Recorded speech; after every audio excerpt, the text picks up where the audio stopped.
Cadre choice list কিভাবে দিতে হয় সেটা আমরা সবাই জানি। আজকে আমরা জানবো কিভাবে নন ক্যাডার চয়েস লিস্ট দিতে হয়। আসসালামু আলাইকুম সুপ্রিয় চাকরি প্রার্থী এবং অন্য যারা দেখছেন সবাইকে স্বাগত জানাচ্ছি। প্রত্যাশা করছি সকলেই ভালো আছেন। বিসিএস এর সাথে নন ক্যাডার চয়েস লিস্ট দিতে হয়। ক্যাডার চয়েস লিস্টটা আমরা জানি কিভাবে ক্যাডার চয়েস লিস্ট দিতে হয়, কোন কোন ক্যাডারগুলো কে পছন্দ করতে পারে, কোন কোন বিষয়গুলো দেখে ক্যাডার পছন্দক্রম দিতে হয়। But non cadre choice list কিভাবে দিতে হয়, নন ক্যাডার চয়েস লিস্ট দেওয়ার সময় কোন কোন বিষয়গুলো মাথায় রাখতে হয়, কোন কোন বিষয়গুলো নন ক্যাডার চয়েস লিস্টের বিবেচ্য বিষয় হতে পারে, সেই বিষয় নিয়ে কিছু তথ্য আপনার সাথে শেয়ার করছি। নন ক্যাডার চয়েস লিস্টের প্রথমেই আপনি যে বিষয়টা মাথায় রাখবেন সেটা হচ্ছে তুলনামূলক বিশ্লেষণ।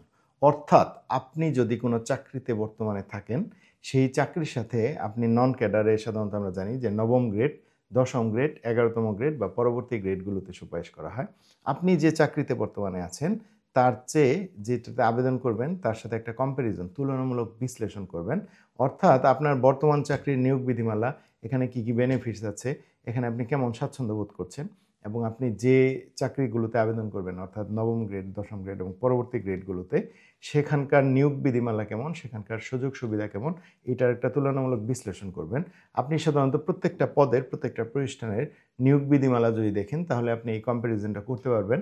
যারা এক্সপার্ট আছে তারাও আপনি এখান থেকেও তথ্য নিতে পারেন, তাদের সহযোগিতা নিতে পারেন, অথবা এই দুই প্রতিষ্ঠানে যারা চাকরি করে তাদের কাছ থেকেও কিন্তু আপনি এই তথ্যটা নিতে পারেন। আমি নিয়মিতই বিভিন্ন প্রতিষ্ঠানের কম্প্যারিজন অ্যানালাইসিস করে থাকি। আমাকে যখন কেউ একজন বলে যে আমি বর্তমানে অমুক দপ্তরে আছি, অমুক দপ্তরে পেয়েছি চাকরি, আমি কি যাব না, তখন আমি অ্যানালাইজ করে, কম্প্যারিজন অ্যানালাইসিস করে আমি তাকে কিছু তথ্য দেই। তো নন ক্যাডার চয়েস লিস্টের প্রথমে আমি বলবো যে আপনি যদি কোনো চাকরিরত থাকেন তাহলে কম্প্যারিজন অ্যানালাইসিসটি করবেন। আর আপনি যদি বেকার থাকেন তাহলে আপনার কোনো কম্প্যারিজন অ্যানালাইসিস করার দরকার নাই, আপনি প্রত্যেকটা পদে আবেদন করবেন। নন ক্যাডার চয়েস লিস্টের দ্বিতীয় যে বিষয়টি আমি দেখতে বলবো সেটা হচ্ছে ঢাকায় পদায়ন। আমাদের অনেকের চিন্তাভাবনা থাকে যে আমরা ঢাকায় সেটেল হবো, ঢাকায় থাকবো, বা আমার ফ্যামিলি ঢাকায় থাকে, ঢাকায় আমার পোস্টিংটা দরকার। তো ঢাকায় যদি আপনার পোস্টিং দরকার হয় তাহলে এমন পছন্দক্রমগুলো, এমন পদগুলো আপনাকে নির্বাচন করতে হবে যেগুলোর অফিস শুধুমাত্র ঢাকায় আছে, ঢাকার বাইরে অফিস নাই। অথবা ঢাকায় বেশিরভাগ পদগুলো আছে, ঢাকার বাইরে পদের সংখ্যা খুবই অল্প। যেমন আপনি যদি দেখেন যে প্রত্যেকটা বিসিএসে, আমি বলছি 45তম থেকে শুরু করে পরবর্তী যত বিসিএস আছে সব নন ক্যাডারেই, বা পূর্বের এক্সপিরিয়েন্স থেকে আমরা দেখেছি যে বিভিন্ন মন্ত্রণালয়ের বিভাগগুলোতে সরাসরি নন ক্যাডার ফার্স্ট ক্লাস পদগুলোতে নিয়োগ দেওয়া হয়। মন্ত্রণালয়ের বিভাগগুলোতে যদি আপনি আবেদন করেন এবং আপনার যদি চাকরিটা হয়, সুপারিশ পান, তাহলে কিন্তু আপনার ওই মন্ত্রণালয়ে চাকরি করতে হবে। অর্থাৎ আপনাকে মন্ত্রণালয়ের বাইরে বা ঢাকার বাইরে অন্য কোনো জেলা বা বিভাগীয় সদরে যেতে হচ্ছে না। এই পদগুলোকে আপনার ঢাকা থাকার নিশ্চয়তা দেয়। আবার কিছু কিছু অধিদপ্তর আছে, যেমন ধরুন বিস্ফোরক অধিদপ্তর, ভূতত্ত্ব জরিপ অধিদপ্তর, অথবা ভূমি প্রশাসন প্রশিক্ষণ একাডেমি, পরিকল্পনা বিভাগ, এই ধরনের প্রতিষ্ঠানগুলোতে ঢাকাতে পোস্টিং হয়ে থাকে, কারণ এই ধরনের অধিদপ্তর জেলা পর্যায়ে সাধারণত নেই। কিন্তু যে অধিদপ্তরগুলোর অফিস জেলা পর্যায়ে আছে সেখানে কিন্তু আপনার জেলায় পোস্টিং হতে পারে। ফলে যে অধিদপ্তরে আবেদন করবেন তার যদি জেলায় কার্যালয় না থাকে, ঢাকায় থাকে, তাহলে আবেদন করবেন, অথবা মন্ত্রণালয়ের বিভাগে আবেদন করবেন। মন্ত্রণালয়ে পোস্টিং মানে আপনি ঢাকায় থাকতে পারবেন। এটা হচ্ছে যারা ঢাকায় থাকতে চান, ঢাকায় পদায়ন চান, তাদের জন্য এই ক্রাইটেরিয়াটা দেখতে পারেন।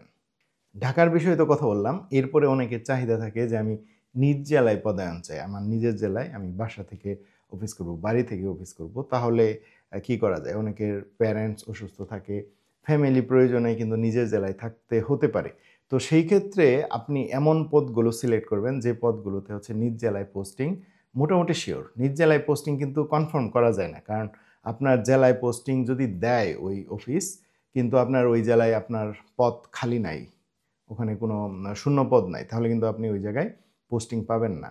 তবে কিছু কিছু প্রতিষ্ঠান আছে যেখানে নিজ জেলায় যাওয়ার সুযোগ আছে। যেমন টিচিং প্রফেশনগুলো যদি আমরা ধরি, নন ক্যাডারে আমরা জানি যে পলিটেকনিক ইনস্টিটিউটের ইনস্ট্রাক্টর আছে, টেকনিক্যাল স্কুল অ্যান্ড কলেজের ইনস্ট্রাক্টর আছে, পিটিআইয়ের ইনস্ট্রাক্টর আছে, মাধ্যমিক বিদ্যালয়ের সহকারী শিক্ষক আছে। এই ধরনের পোস্টগুলো, বা অডিটরও আছে, এই ধরনের পোস্টগুলো নিজের জেলায় পদায়নের একটা প্র্যাকটিস আছে। ফলে নিজের জেলায় যদি শূন্য পদ থাকে, বা আজকে নাই 5 বছর পরে পদ শূন্য হয়েছে, আপনি কিন্তু যেতে পারবেন। ফলে যারা নিজের জেলায় পোস্টিং চান তারা এই পোস্টগুলো হচ্ছে প্রিফার করবেন, এই পোস্টগুলো আপনি পছন্দক্রমের প্রথম দিকে দিবেন। এটা একটা বিষয়। আরেকটা বিষয় বলি, সেটা হচ্ছে আপনি যে পদেই চাকরি করেন, যে দপ্তরেই চাকরি করেন, মোটামুটি নিজের জেলার পাশের জেলায় কিন্তু সব অফিসেই বা সব নন ক্যাডারেই নিজের জেলায় পাশের জেলা বা উপজেলা, মানে নিজের জেলার সাথে সংযুক্ত যে পাশের জেলার উপজেলা আছে, এখানে কিন্তু আপনার পোস্টিং দিতে পারে। ফলে আপনার জন্য খুব একটা কষ্ট হবে না। পাশের জেলা মানেই তো যোগাযোগ ব্যবস্থা অনেক ভালো। তারপরেও যারা নিজের জেলায় পোস্টিং চান, তারা এই বিষয়গুলো দেখতে পারেন। এরপরে আমরা যে বিষয়টি নিয়ে কথা বলবো সেটা হচ্ছে প্রমোশন। যে কোনো চাকরিতেই প্রমোশন অত্যন্ত গুরুত্বপূর্ণ। নন ক্যাডার চাকরিগুলোতে আমরা অনেক সময় শুনে থাকি যে নন ক্যাডার চাকরিগুলো হচ্ছে ব্লক পোস্ট অথবা ১-২টা প্রমোশনের পরে প্রমোশন অফ হয়ে যায়, স্লো হয়ে যায়। এটা অনেকটাই সত্য। তারপরেও অনেক নন ক্যাডার আছে যেখানে হচ্ছে অনেক উপরের দিকে যাওয়ার সুযোগ আছে। যেমন যদি পাসপোর্ট অধিদপ্তর ধরি, পাসপোর্ট অধিদপ্তরে কিন্তু উপরের দিকে শুধুমাত্র পাসপোর্টে যিনি প্রধান, সেনাবাহিনী থেকে আমরা দেখেছি প্রেষণে এসেছে। এর বাইরে মানে ১ নাম্বার পোস্টের পরের যে পোস্টগুলো আছে, এগুলো কিন্তু পাসপোর্ট অধিদপ্তরের নিজস্ব কর্মকর্তা যারা এডি হিসেবে জয়েন করেছেন, তারাই কিন্তু এই পোস্টগুলো হোল্ড করেন। ফলে আপনি যদি প্রমোশন সুবিধাটা চান, তাহলে এমন অধিদপ্তর বা এমন পদগুলোতে আপনাকে আবেদন করতে হবে, যেখানে নিজস্ব কর্মকর্তারাই প্রমোশন পেয়ে উপরের দিকে যায়। প্রেষণে বা ডেপুটেশনে সরকারের পদ থেকে কম আসে। আবার যে প্রতিষ্ঠানগুলোতে বা যে অধিদপ্তরগুলোতে সরকারের পদ থেকে ডেপুটেশনে বা প্রেষণে কর্মকর্তা আসে ওই অধিদপ্তরে, এগুলো আপনি স্কিপ করতে পারেন। সেক্ষেত্রে আমি বলবো পাসপোর্ট অধিদপ্তর, তারপরে হচ্ছে আপনার সাব রেজিস্ট্রারের প্রধান হচ্ছে জুডিশিয়াল সার্ভিস থেকে আসে। এছাড়া অন্য যে কর্মকর্তাগুলো রয়েছে সবাই কিন্তু সাব রেজিস্ট্রার থেকে প্রমোশন পেয়ে হয়েছে বা রেজিস্ট্রেশন অধিদপ্তরের নিজস্ব কর্মকর্তা। আবার টেকনিক্যাল কিছু কিছু অধিদপ্তর আছে, যেমন শিক্ষা প্রকৌশল, স্বাস্থ্য প্রকৌশল অথবা ঔষধ তত্ত্বাবধায়ক।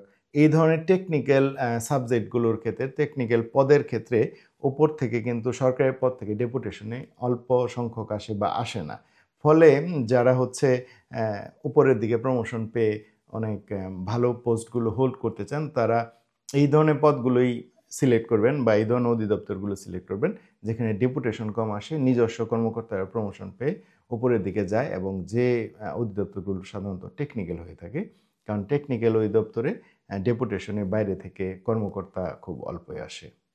প্রমোশনের পাশাপাশি অনেকেই চিন্তা করে যে আমি ট্রান্সপোর্ট সুবিধা চাই, আমি আবাসন সুবিধা চাই।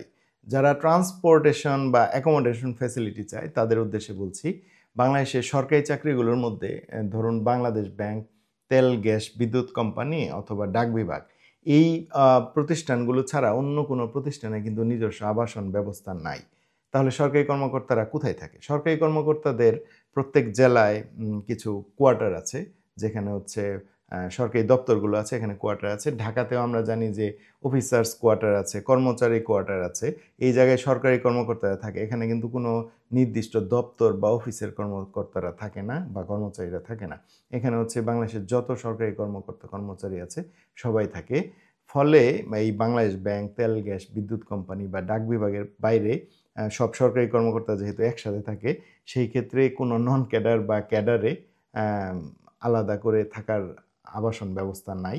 তবে কিছু কিছু পদে আছে, যেমন পুলিশ সুপারের থাকে, জেলা প্রশাসকের থাকে, এই ধরনের। কিন্তু নর্মাল সরকারি কর্মকর্তা কর্মচারীদের জন্য সরকারি কোয়ার্টারই থাকে। তাই আবাসনের ব্যাপারে কোনো নন ক্যাডারের ব্যাপারে সুস্পষ্টভাবে বলা যাচ্ছে না। আর ট্রান্সপোর্টের ব্যাপারটা হচ্ছে সকল নন ক্যাডার ষষ্ঠ গ্রেডে সাধারণত জেলা প্রধান হয়, অনেকেই নবম গ্রেডে জেলা প্রধান হয়, কিন্তু ষষ্ঠ গ্রেড থেকে মোটামুটি গাড়ির ট্রান্সপোর্ট সুবিধাটা পাওয়া যায়। নবম গ্রেডে শুধুমাত্র মাদকদ্রব্য নিয়ন্ত্রণ অধিদপ্তরের যারা সহকারী পরিচালক হিসেবে জয়েন করেন, অনেক জেলাতে মাদকদ্রব্য নিয়ন্ত্রণ অধিদপ্তরের গাড়ি আছে, যারা হচ্ছে অভিযানে যাওয়ার সময় যে গাড়িটা ব্যবহার করেন। আপনি যদি মাদকদ্রব্য নিয়ন্ত্রণ অধিদপ্তরের সহকারী পরিচালক হয়ে থাকেন, তাহলে আপনি নবম গ্রেডে গাড়ি পাবেন। অন্যথায় কোনো নন ক্যাডারে নবম গ্রেডে গাড়ি সুবিধা আছে বলে আমার জানা নেই, তবে ষষ্ঠ গ্রেড থেকে গাড়ি সুবিধা থাকতে পারে। আর যারা ঢাকায় পোস্টিং পাবেন অধিদপ্তরে বা ঢাকায় হেড অফিসে যদি আপনি পোস্টিং পান, তাহলে সেখানে মিনি বাস থাকবে বা মাইক্রোবাস থাকবে, যেটা আপনাকে পিক করবে, ড্রপ করবে। এই ধরনের ট্রান্সপোর্টেশন সুবিধা আপনি পেতে পারেন। ট্রান্সপোর্টেশন সুবিধার পরে আরেকটা গুরুত্বপূর্ণ সুবিধা হচ্ছে কর্মপরিবেশ। অনেকেই চিন্তা করে যে আমার অফিসে আমি একটা ভালো ওয়ার্ক এনভায়রনমেন্ট চাই, কর্মপরিবেশ চাই, যেখানে একটু কর্পোরেট এনভায়রনমেন্ট থাকতে পারে। সেই ক্ষেত্রে আমি বলব যে নন ক্যাডার চাকরিগুলোর মধ্যে যেগুলো হচ্ছে পুরাতন ডিপার্টমেন্ট, যেগুলো একটু ঐতিহ্যগতভাবে অনেক পুরাতন বা একটু কর্পোরেট ভাইব আছে যে সকল অধিদপ্তর, যেমন উদাহরণ হিসেবে যদি বলি পাসপোর্ট অধিদপ্তর। পাসপোর্টের যে বাংলাদেশের 64 জেলায় আঞ্চলিক কার্যালয় রয়েছে, প্রত্যেকটা কার্যালয় প্রায় নতুন, আপনারা জানেন, এবং পাসপোর্ট অধিদপ্তরটা একটু কর্পোরেট ভাইব আছে। ফলে এই ধরনের অধিদপ্তরে যদি আপনি আবেদন করেন তাহলে একটা কর্পোরেট টাইপের ওয়ার্ক এনভায়রনমেন্ট পাবেন। আর নয়তো আপনাকে হয়তো যে অফিসে বা পুরাতন বিল্ডিং বা কর্মপরিবেশ যেটাকে আপনি মনে করেন সাধারণত ওইভাবে পাবেন না। এই ক্ষেত্রে আপনাকে হচ্ছে তথ্য নিতে হবে যে কোন অধিদপ্তরগুলো বা কোন পদগুলোতে ওই ধরনের কর্পোরেট ভাইব আছে বা ওই ধরনের একটা গুড ওয়ার্কিং এনভায়রনমেন্ট আছে। নন ক্যাডার চয়েস লিস্ট নির্ধারণের আরেকটা গুরুত্বপূর্ণ বিষয় হচ্ছে আপনার কাজের সুযোগ কেমন আছে। অনেকে চায় যে আমি বেশি পাবলিক এঙ্গেজমেন্ট থাকতে চাই, বেশি কাজ করতে চাই, আমাকে যেন ভ্যালু ক্রিয়েট করে, সমাজ যেন আমাকে একটু ভ্যালু দেয়। এই ধরনের বিষয়গুলো অনেকে এনজয় করে বা এই বিষয়গুলো অনেকে এক্সপেক্ট করে। তো সেই ক্ষেত্রে বাংলাদেশের যে সকল সরকারি অফিস বা যে পদগুলোতে জনগণের সাথে কাজের সুযোগ বেশি, পাবলিক এঙ্গেজমেন্ট বেশি, যেমন যদি সাব রেজিস্ট্রার হয়ে থাকে, সাব রেজিস্ট্রার অফিসে আপনি গিয়ে দেখবেন যে প্রচুর পাবলিক এঙ্গেজমেন্ট থাকবে, সাব রেজিস্ট্রারকে প্রচুর পাবলিক ওয়ার্ক করতে হয়। বা পাসপোর্ট অফিসেও মোটামুটি একটা ভালো সংখ্যক পাবলিক এঙ্গেজমেন্ট থাকে। আরেকটা অফিসে আমরা জানি সেটা নির্বাচন অফিস। নির্বাচন অফিসে হচ্ছে আইডি কার্ডের ব্যাপারে, ভোটার তালিকার ব্যাপারে কম হলেও এনআইডি যেটা, এনআইডির ব্যাপারে বা এনআইডি সংশোধনের ব্যাপারে নির্বাচন অফিসে প্রচুর কাজ চলে। তো যারা হচ্ছে কাজের সুযোগ চান, পাবলিক এঙ্গেজমেন্ট চান, বা আপনি চান যে জনগণ আপনাকে একটু আলাদাভাবে ট্রিট করুক, ভ্যালু করুক, তাহলে এই ধরনের যেখানে বেশি কাজ হয় সেই ধরনের অফিসগুলোতে হচ্ছে আপনি আবেদন করতে পারেন, সেই ধরনের পদগুলোকে আপনি সিলেক্ট করতে পারেন। আর যারা একটু সিমছাম ওয়ার্ক এনভায়রনমেন্ট চান, যারা পাবলিক এঙ্গেজমেন্ট কম চান, তারা হচ্ছে যেখানে হচ্ছে পাবলিক এঙ্গেজমেন্ট কম, যেমন ধরেন যে উপানুষ্ঠানিক শিক্ষা ব্যুরো যেটা আছে, এরাও সবাই তো একই ধরনের কাজ করে, সবাই সরকারি সেবা করে, কিন্তু প্যাটার্ন যেহেতু আলাদা। উপানুষ্ঠানিক শিক্ষা ব্যুরো তারা সাধারণত এনজিওদের সাথে কাজ করে থাকে, পাবলিক এঙ্গেজমেন্ট কিন্তু খুব কম। আপনি নিজে চিন্তা করেন, আপনি একজন জেনারেল পাবলিক, আপনি হয়তো সাব রেজিস্ট্রার অফিসে জমি ক্রয় বিক্রয়ের সময় আপনাকে যেতে হবে, কিন্তু উপানুষ্ঠানিক শিক্ষা ব্যুরোতে যদি আপনার কাজ না থাকে তাহলে কিন্তু আপনার যেতে হবে না। পাসপোর্টে আপনাকে যেতেই হবে, কারণ পাসপোর্ট সবার লাগে। উপানুষ্ঠানিক শিক্ষা ব্যুরো বা এরকম যে দপ্তরগুলো আছে, তাদের কাজগুলোর প্যাটার্নটা আলাদা, ফলে পাবলিক এঙ্গেজমেন্ট তাদের ওইভাবে নাই, ফলে এইগুলো হচ্ছে একটু সিমছাম ব্যাপার থাকে। তো যারা ওয়ার্ক এনভায়রনমেন্ট যেভাবে চান, কাজের প্রেশার যেভাবে চান, কাজের প্রেশার তো সব জায়গায় আছে, বাট আমি বলছি যে পাবলিক এঙ্গেজমেন্টের ব্যাপারে, কাজের সুযোগের ব্যাপারে, বা কোন প্যাটার্নের চাকরি আপনি পছন্দ করেন, এটা চিন্তা ভাবনা করে আপনি হচ্ছে অধিদপ্তর বা পদগুলো সিলেক্ট করবেন। আর বাংলাদেশে আমরা অনেক সময় বলে থাকি যে নবম গ্রেডে এই পদগুলো ভালো, এই পদগুলো ভালো না, দশম গ্রেডে এই পদগুলো ভালো, এই পদগুলো ভালো না। ব্যাপারটা আসলে ওরকমও না। বাংলাদেশের সকল সরকারি দপ্তর, সকল পদ মিলেই কিন্তু জনপ্রশাসন, এবং সবাই কিন্তু জনসেবা দিয়ে থাকে, এবং সবাই কন্ট্রিবিউশনই গুরুত্বপূর্ণ। তারপরে আমাদের এক একজনের চয়েস লিস্ট এক এক রকম থাকে, বা সমাজের ওই পদটার প্রতি গ্ল্যামার সৃষ্টি হয়ে গেছে, সমাজের মানুষের এক্সপেকটেশন তৈরি হয়ে গেছে, বা সোসাইটি ওই পদটাকে কেন জানি অন্য পদগুলোর চেয়ে, সমপর্যায়ের অন্য পদগুলোর চেয়ে বেশি ভ্যালু দেয়। এটা আলাদা একটা ব্যাপার। এই বিষয়গুলো বিবেচনা করে আপনি আবেদন করতে পারেন। আরেকটা ব্যাপার হচ্ছে পৃথিবীতে নেই কোনো বিশুদ্ধ চাকরি। ফলে আপনি যে পদে আবেদন করেন, বা আপনি ফার্স্ট চয়েসও যদি আপনি পেয়ে যান, আপনি যে খুব হ্যাপি হতে পারবেন, বা একটা সময় আজকে মনে হচ্ছে এটা খুব গ্ল্যামারাস, একটা সময় যে মনে হবে যে এটা খুব গ্ল্যামারাস, ব্যাপারটা এমনও নয়। চাকরি মানে চাকরি, চাকরি মানে কিছু করে খাওয়া। তো এই হচ্ছে নন ক্যাডার চয়েস লিস্টের বিবেচ্য বিষয়। আমার মনে হয়েছে যে এই বিষয়গুলো চিন্তা ভাবনা করে একজন প্রার্থীকে নন ক্যাডার চয়েস লিস্ট দেওয়া যেতে পারে, প্রার্থী দিতে পারে। আমার মনে হয় তাহলে নন ক্যাডার চয়েস লিস্টটা এফিশিয়েন্ট হবে, এবং তুলনামূলক প্রার্থী তার জবে কমফোর্ট ফিল করতে পারে। তো এই ছিল non cadre choice list. Cadre choice list বা প্রত্যেকটা ক্যাডারের ডিটেলস নিয়ে লিখেছি বা কথা বলেছি, বা যেগুলো বাকি আছে কথা বলবো। নন ক্যাডারের প্রত্যেকটা অধিদপ্তর, প্রত্যেকটা পদ নিয়ে আপনার সাথে ডিটেলস কথা বলবো। আপনারা আমাদের ভিডিওগুলো দেখতে পারেন বা আমার লেখাগুলো দেখতে পারেন। আর আপনাদের যদি আরও কোনো কোয়েরিজ থাকে, কোনো প্রশ্ন থাকে, জিজ্ঞাসা থাকে, সেটিও জানাবেন। সময় করে আপনাদের সেই প্রশ্নের বা জিজ্ঞাসার উত্তরগুলো দেওয়ার চেষ্টা করব। সে পর্যন্ত সকলেই ভালো থাকেন। সবার জন্য অনেক শুভকামনা। আল্লাহ হাফেজ।